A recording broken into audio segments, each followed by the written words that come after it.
ನಮಸ್ಕಾರ, ಹೇಗಿದ್ರೆ ಎಲ್ಲರೂ? Welcome back to my channel. ಇವತ್ತು ನಾನು ನಿಮಗೆ ತುಂಬಾ ಟೇಸ್ಟಿಯಾಗಿರೋ ಹಾಗೆ ತುಂಬ ದಿನ ಸ್ಟೋರ್ ಮಾಡೋವಂಥ ಚಟ್ನಿ ಪುಡಿ ಹೇಗೆ ಮಾಡೋದು ಅಂತ ಹೇಳ್ಕೊಡ್ತೀನಿ. ಇವಾಗ ಮಾಡೋಕ್ಕೆ ಏನೇನು ಇಂಗ್ರೀಡಿಯೆಂಟ್ಸ್ ಬೇಕು ಅಂತ ಹೇಳ್ತೀನಿ. ನಾವೀಗ ಮಾಡ್ತಾ ಇರೋದು 1 kg ಅಷ್ಟು ಚಟ್ನಿ ಪುಡಿ.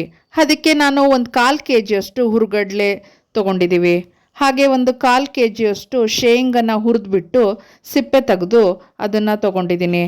ನೀವು ಬೇಕಾದರೆ ಬರೀ ಶೇಂಗಾದಿಂದನೂ ಮಾಡ್ಬೋದು ಅಥವಾ ಬರೀ ಕಡಲೆಯಿಂದನೂ ಕೂಡ ಇದನ್ನು ಮಾಡ್ಬೋದು.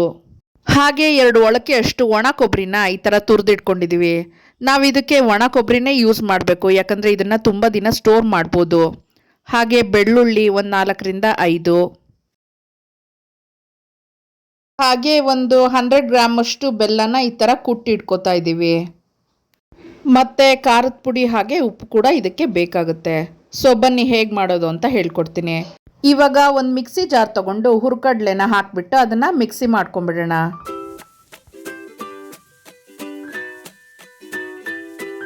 ಈ ಥರ ಸಣ್ಣಕ್ಕಾಗಿರಬೇಕು. ಈ ಥರ ಮಿಕ್ಸಿ ಮಾಡ್ಕೊಂಬಿಟ್ಟು ನೀವು ಇನ್ನೂ ಒಂದು ಪಾತ್ರೆಗೆ ಅದನ್ನು ಹಾಕ್ಕೊಂಬಿಡಿ.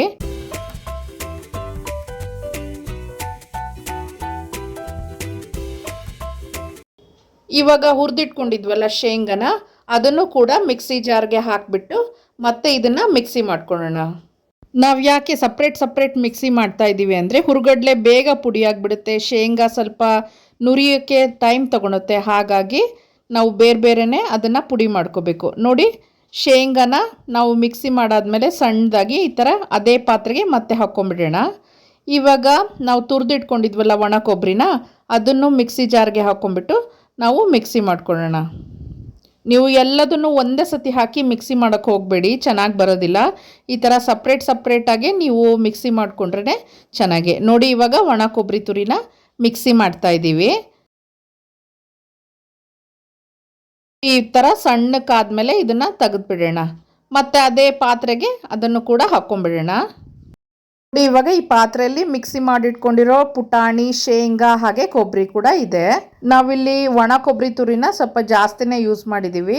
ಇವಾಗ ಇನ್ನೊಂದು ರೌಂಡು ಒಣ ಕೊಬ್ಬರಿ ತುರಿ ಹಾಗೆ ಇದಕ್ಕೆ ನಾವು ಬೆಳ್ಳುಳ್ಳಿನ ಆ್ಯಡ್ ಮಾಡ್ಕೋತಾ ಇದ್ದೀವಿ. ಆ್ಯಡ್ ಮಾಡಿಕೊಂಡು ಮತ್ತೆ ಇದನ್ನು ಮಿಕ್ಸಿ ಮಾಡ್ತಾ ಇದ್ದೀವಿ.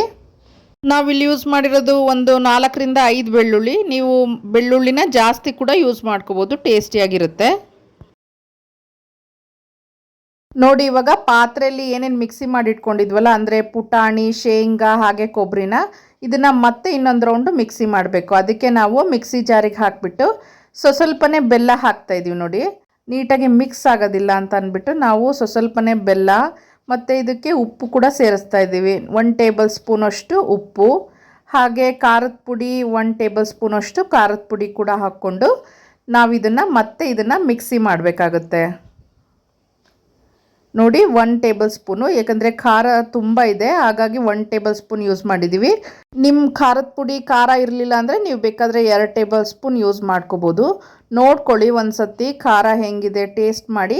ನಿಮಗೆ ಖಾರ ಬೇಕಾಯಿತು ಅಂದರೆ ಮತ್ತೆ ನೀವು ಖಾರ ಆ್ಯಡ್ ಮಾಡ್ಕೋಬೋದು. ನೋಡಿ, ಇವಾಗ ಸಣ್ಣಕ್ಕಾಗೋ ಥರ ನೀವು ಮಿಕ್ಸಿ ಮಾಡಿಕೊಂಡು ಈ ಥರ ಆಗುತ್ತೆ. ನೋಡಿ, ಕಲರ್ ಎಷ್ಟು ಚೆನ್ನಾಗಿ ಬಂದಿದೆ ಅಂತ. ಟೇಸ್ಟ್ ಕೂಡ ಅಷ್ಟೇ ಚೆನ್ನಾಗಿರುತ್ತೆ. ಒಂದು ಸತಿ ಮಾಡ್ಕೊಳ್ತೀನಿ, ನಿಜವಾಗ್ಲೂ ನಿಮ್ಗೆ ಇಷ್ಟ ಆಗುತ್ತೆ. ನೋಡಿ, ಇವಾಗ ರೆಡಿಯಾಗಿದೆ. ರೆಡಿ ಆದಮೇಲೆ ನೀವು ಬೇಕಾದರೆ ಒಂದು ಸತಿ ಟೇಸ್ಟ್ ಮಾಡಿ ನೋಡಿ, ಉಪ್ಪು ಖಾರ ಎಲ್ಲ ಕರೆಕ್ಟ್ ಇದೆನಾ ಅಂತ. ಇಲ್ಲಾಂದರೆ ಮತ್ತೆ ಆ್ಯಡ್ ಮಾಡಿಕೊಂಡು ನೀವು ಇನ್ನೊಂದು ಸತಿ ಮಿಕ್ಸಿ ಮಾಡ್ಕೊಳ್ಳಿ. ಇವಾಗ 2ನೇ ರೌಂಡು ನಾವು ಮತ್ತೆ ಗ್ರೈಂಡ್ ಮಾಡ್ಕೊತಾ ಇದ್ದೀವಿ. ನೋಡಿ, ಇವಾಗ ಮಿಕ್ಸಿ ಜಾರ್ಗೆ ಒಣ ಕೊಬ್ಬರಿ ತುರಿ ಹಾಗೆ ಪುಟಾಣಿ ಹಾಗೆ ಶೇಂಗಾ ಎಲ್ಲ ಮಿಕ್ಸಿ ಮಾಡಿ ಇಟ್ಕೊಂಡಿದ್ವಲ್ಲ, ಅದನ್ನು ಹಾಕಿಬಿಟ್ಟು ಮತ್ತೆ ಬೆಲ್ಲ, ಖಾರದ ಪುಡಿ, ಉಪ್ಪು ಹಾಕಿಬಿಟ್ಟು ಮತ್ತೆ ಸೆಕೆಂಡ್ ರೌಂಡು ಮತ್ತೆ ಮಿಕ್ಸಿ ಮಾಡ್ತಾಯಿದ್ದೀವಿ. ಇದನ್ನು ದೋಸೆ, ಚಪಾತಿ, ರೊಟ್ಟಿ, ಇಡ್ಲಿ ಎದ್ರ ಜೊತೆ ಬೇಕಾದರೂ ನೀವು ಕಾಂಬಿನೇಷನ್ ಮಾಡ್ಕೊಂಡು ತಿನ್ಬೋದು. ನಿಮಗೆ ತುಂಬಾ ಟೇಸ್ಟಿ ಅನಿಸುತ್ತೆ. ಹಾಗೆ PG ಹಾಸ್ಟೆಲಲ್ಲಿರೋರು ಈ ಥರ ಮಾಡಿಸ್ಕೊಂಡು ಒಂದ್ಸತಿ ತೊಗೊಂಡೋಗಿ ಆರಾಮಾಗಿ 15-20 ಡೇಸ್ ಇಟ್ಕೊಂಡು ನೀವು ತಿನ್ಬೋದು. ರೈಸಿಗೆ ಸಾಂಬಾರು ಇಲ್ಲ ಅಂದ್ರೂ ಚಟ್ನಿ ಪುಡಿ ಹಾಕ್ಕೊಂಡ್ಬಿಟ್ಟು ತುಪ್ಪ ಹಾಕ್ಕೊಂಡ್ಬಿಟ್ಟು ತಿಂದರೆ ಪರ್ಫೆಕ್ಟ್ ಇರುತ್ತೆ.